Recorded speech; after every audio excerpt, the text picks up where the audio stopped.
दोस्तों नमस्कार। India explainer में आपका स्वागत है।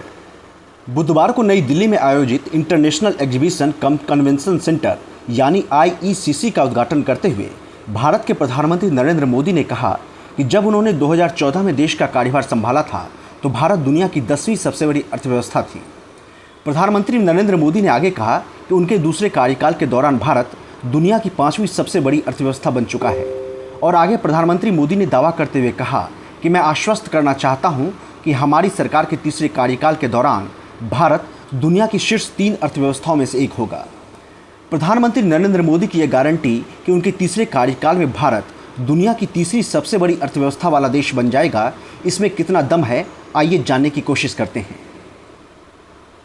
दोस्तों, किसी भी देश की अर्थव्यवस्था का आकार सकल घरेलू उत्पाद यानी GDP से मापा जाता है, जो किसी देश की भौगोलिक सीमाओं के भीतर उत्पादित सभी वस्तुओं और सेवाओं का बाजार मूल्य होता है।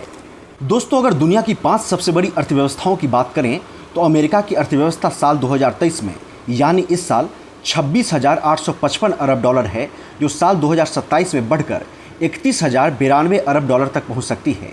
वहीं चीन की अर्थव्यवस्था साल 2023 में 19,374 अरब डॉलर है, जो 2027 में बढ़कर 25,722 अरब डॉलर तक पहुंच सकती है।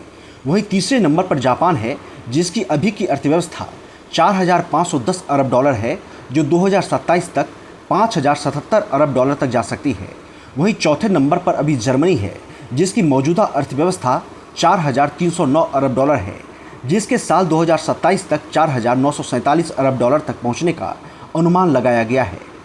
दोस्तों, अगर वही हम भारत की करें तो भारत की अर्थव्यवस्था इस वक्त 3,737 अरब डॉलर है, जिसके साल 2027 तक 5,153 अरब डॉलर तक पहुंचने का अनुमान लगाया गया है। और इस हिसाब से भारत 2027 में दुनिया की तीसरी सबसे बड़ी अर्थव्यवस्था वाला देश बन जाएगा। दोस्तों, ये आंकड़े अंतर्राष्ट्रीय मुद्रा कोष यानी IMF के अनुमानित आंकड़े हैं, जिसमें भारतीय अर्थव्यवस्था के साल 2027 तक तीसरी सबसे बड़ी अर्थव्यवस्था बनने का अनुमान लगाया गया है, जो कि प्रधानमंत्री के रूप में मोदी के तीसरे कार्यकाल के बीच में हो सकता है, अगर वो चुनाव जीतते हैं तब। इस दरमियान भारत के जर्मनी और जापान दोनों से आगे निकलने की उम्मीद है। दोस्तों, अब हम बात कर लेते हैं कि आखिर भारत इतनी तेजी से कैसे आगे निकल रहा है। दोस्तों, भारत तेजी से निकल रहा है, इसको लेकर के 2 तरह की बातें हैं। साल 2014 से 2023 के बीच भारत की GDP 83% बढ़ी थी। वहीं इस दौरान चीन की अर्थव्यवस्था में 84% का इजाफा हुआ है, यानी भारत का विकास चीन से थोड़ा ही कम रहा है। जबकि इस अवधि के दौरान अमेरिका की GDP में 54% का इजाफा हुआ है। हालांकि अमेरिका, चीन और भारत को छोड़ दिया जाए तो दुनिया की टॉप 10 अर्थव्यवस्था वाले देशों में 7 देश की अर्थव्यवस्था इस अवधि में या तो स्थिर बनी हुई है या फिर उनमें गिरावट देखी गई है। दोस्तों, साल 2014 में जब प्रधानमंत्री नरेंद्र मोदी भारत की सत्ता संभाली थी, उसके बाद के 9 सालों में भारत ने जिन 5 देशों को GDP के मामले में पीछे छोड़ा है, उनमें से ब्रिटेन की कुल GDP पिछले 9 सालों में सिर्फ 3% की वृद्धि देखी है, जबकि फ्रांस की 2% और रूस की 1% की वृद्धि हुई है। वहीं इटली की GDP बिल्कुल भी नहीं बढ़ी है, जबकि ब्राज़ील की GDP में 15% की गिरावट आई है। यानी भारत की अर्थव्यवस्था में जो तेजी है वो इन देशों के मुकाबले कई गुना ज़्यादा है, जबकि बाकी देशों की अर्थव्यवस्था इस दरमियान ठहरी रही है। इस ठहराव की सबसे प्रमुख वजह साल 2008-9 का ग्लोबल फाइनेंशियल क्राइसिस था।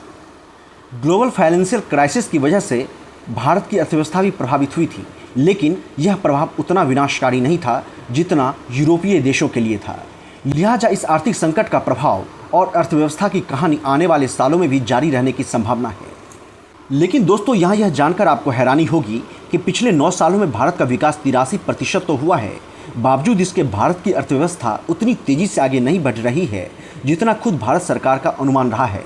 भारत सरकार की कोशिश अर्थव्यवस्था की तेजी को 8% से 9% तक ले जाना है।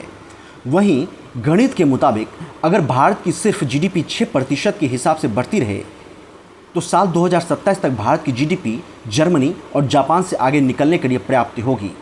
साल 2027 में भारत की GDP 2023 की तुलना में लगभग 38% की तेज़ी से विकास हासिल करेगी, जबकि जापान और जर्मनी की GDP इस दौरान सिर्फ 15% बढ़ेगी। यह अपेक्षाकृत तेज़ वृद्धि भारत को इन देशों से आगे निकलने और 2027 तक तीसरी सबसे बड़ी अर्थव्यवस्था बनने में मदद करेगी। लेकिन दोस्तों, यहाँ पर भारत के विकास की रफ्तार में धीमापन है। IMF के इस आंकड़े में एक और बेहद दिलचस्प बात यह है कि साल 2014 से 2023 के बीच जहां भारत की GDP में 83% का इजाफा हुआ है, वहीं साल 2004 से 2014 के बीच जब भारत के प्रधानमंत्री मनमोहन सिंह थे, उस अवधि में भारत की GDP का विकास 183% था। लिहाजा 2014 से 2024 के बीच भारत के विकास की रफ्तार मनमोहन सिंह की सरकार के मुकाबले काफ़ी कम रही है।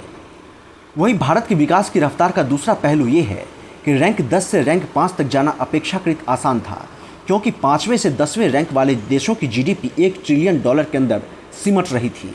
लेकिन तीसरी रैंक और पहले 2 रैंक के बीच का ये अंतर काफ़ी ज़्यादा है। यानी भारत को चीन और अमेरिका को पीछे छोड़ने में अभी काफ़ी लंबा वक्त लगेगा। 2027 में भारत की GDP चीन की GDP का 5वां हिस्सा रहा है और अमेरिका की GDP के मुकाबले ये 6वें हिस्से पर रहा है। लेकिन दोस्तों, अगर इस GDP के आंकड़े को थोड़ा सा साइड में रखकर प्रति व्यक्ति इनकम से इसकी तुलना की जाए तो भारत काफ़ी पीछे नजर आता है। प्रति व्यक्ति इनकम के मामले में भारत टॉप 10 GDP आंकड़े वाले देशों से बाहर चला जाता है। भारत में प्रति व्यक्ति इनकम $2600 प्रति वर्ष है, जबकि ब्रिटेन में $47,000 और ब्राज़ील में $10,000 और इटली में $37,000 प्रति व्यक्ति इनकम है। दोस्तों, अगर आपको ये हमारा वीडियो पसंद आया है तो हमारे चैनल को सब्सक्राइब करें, लाइक करें और शेयर करें, ताकि हमारा मनोबल बढ़े और हम आप तक इस तरह का वीडियो लाता रहें। जय हिंद।